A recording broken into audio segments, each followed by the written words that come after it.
ఈరోజు వాక్య ధ్యానము యెషయా గ్రంథము 41వ అధ్యాయము 8వ వచనం నుంచి 10వ వచనం వరకు ధ్యానిద్దాం.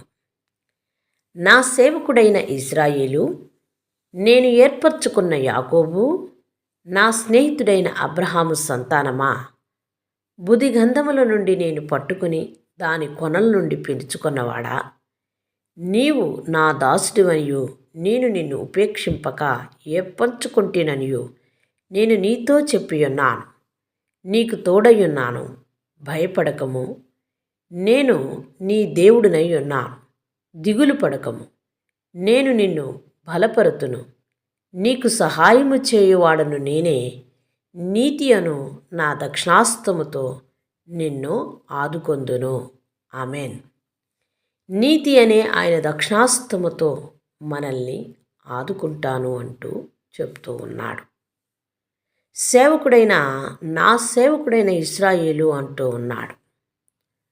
మరి అబ్రహాము సంతానమా అంటూ నా స్నేహితుడైన అబ్రహమా అని చెప్తూ గొప్పగా పిలుస్తూ ఉన్నాడు. మరి దేవునితో స్నేహము కలిగిన భక్తుడిని సంబోధిస్తూ ఉన్నప్పుడు మరి ఆయన ఎంత ప్రేమను కనపరుస్తూ ఉన్నాడో ఇక్కడ మనము జ్ఞాపకం చేసుకోవాలి.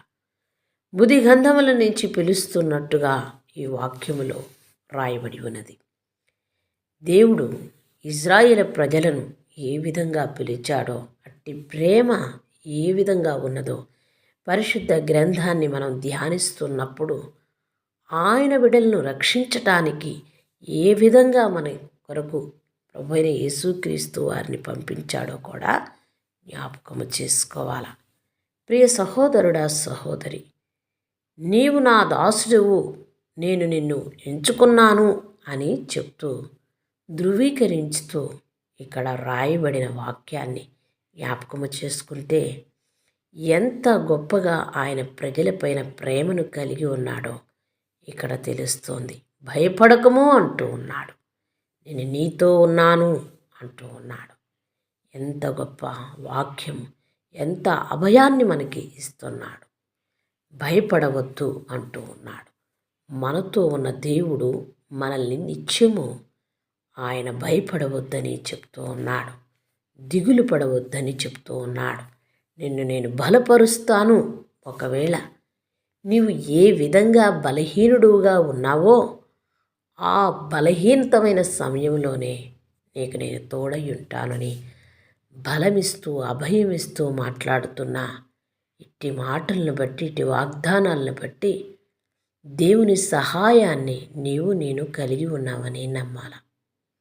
ఈరోజు నీవు సమస్యలతో ఉన్న, ఇబ్బందుల్లో ఉన్న, బాధల్లో ఉన్న, నిన్ను పడిపోకుండా ఆయన కుడి చేతితో నిన్ను ఆదుకుంటాను. ఆయన దక్షిణాస్త బలము మరి మనకి సహాయంగా ఉంటుంది అని చెప్తూ ఉన్నాడు. దేవుడు విడిచిపెట్టేవాడు కాదు. దేవుడు ఎల్లప్పుడూ మనతో ఉండేవాడు. దేవుడు మనలో ఉన్న భయాలనన్నీ తీసివేసి బలాన్ని ఇచ్చేవాడని నమ్మాలి. ప్రియ సహోదరుడా, సహోదరి, నీవు కష్టాల్లో, బాధలో, ఇబ్బందిలో, వేదనలో, అవమానములో, రోదనలో నీవు ఉన్నప్పుడు నీకు వాక్య ధ్యానం ద్వారా నీవు బలపరుచుకోగలుగుతావు. దేవుని వాక్యము ద్వారా దేవుని వాక్యము సహాయము చేస్తుంది నీకు. ఆయన దక్షిణాస్త బలము నిన్ను కాపాడుతూ ఉంది. అందుకనే ఆయన అంటున్నాడు, భయపడకము అని. 365 సార్లు పరిశుద్ధ గ్రంథములో భయపడకము, భయపడకము అని ఎందుకు రాసి ఉందంటే దేవుడే చెప్తూ ఉన్నాడు. కాబట్టి దిగులు పడవద్దని, భయపడవద్దని, జడియవద్దని, సహాయం చేసేది నేనని, నా దక్షిణాస్తము నీకు తోడై ఉంటుంది అంటూ ఉన్నాడు.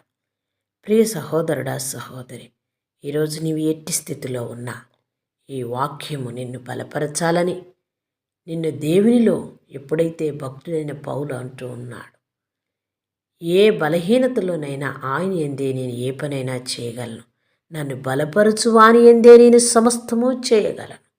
బలహీనతలోనూ బలములోనూ ఆయన దక్షిణాస్త బలముతో ఆయన చిత్తములో ముందుకు మనం కొనసాగాలని దేవుడు ఏ విధంగా అయితే నా స్నేహితుడైన అబ్రహాము సంతానమా అని పిలిచాడో అట్టి పిలుపుకు విధేయత కలిగి మనము కూడా పరిశుద్ధ దేవుణ్ణి నిత్యము ఆరాధిస్తూ స్తుతిస్తూ ఉంటూ చిన్న ప్రార్థన చేసుకుందామా. మహాపరిశుద్ధుడా, మిక్కిలిగా మమ్ము ప్రేమించే మా పరలోకపు తండ్రి, మీ దివ్యమైన పాదములకు కృతజ్ఞతాస్తోత్రములు నాయన. అయ్యా, నీవు మమ్మల్ని అబ్రహాము సంతానమా, నా స్నేహితుడైన అబ్రహాము సంతానమా అంటూ పిలిచావు. బుద్ధిగంధముల నుండి మమ్మల్ని పిలిచిన దేవుడవు కాబట్టి అయ్యా, నీవు మాకు అభయమిస్తూ ఉన్నావు. భయపడవద్దని, దిగులు పడవద్దని, జడియవద్దని అయ్యా, సహాయం చేసేవాడిని నేనని చెప్తూ ఉన్నావు. నీ నీతి అయిన దక్షిణాస్తముతో మమ్మ ఆదుకొని ప్రభువా, ఏ కష్టములో, ఏ బాధలో, ఏ ఇబ్బందిలో, ఏ శ్రమలో, ఏ వేదనలో ఉన్నారో ఇట్టి వాక్యం వినేవారిని బట్టి నాయన వారందరినీ కూడా నాయన విడిపించి మమ్మను కూడా నాయన మీ రెక్కల కింద కాచి భద్రపరిచి మీ దక్షిణాస్తము చేత మమ్మల్ని ఆదుకోమని మా ప్రభువును రక్షకుడైన యేసు క్రీస్తు నామమున ప్రార్థిస్తున్నాం మా పరలోకపు తండ్రి. ఆమేన్.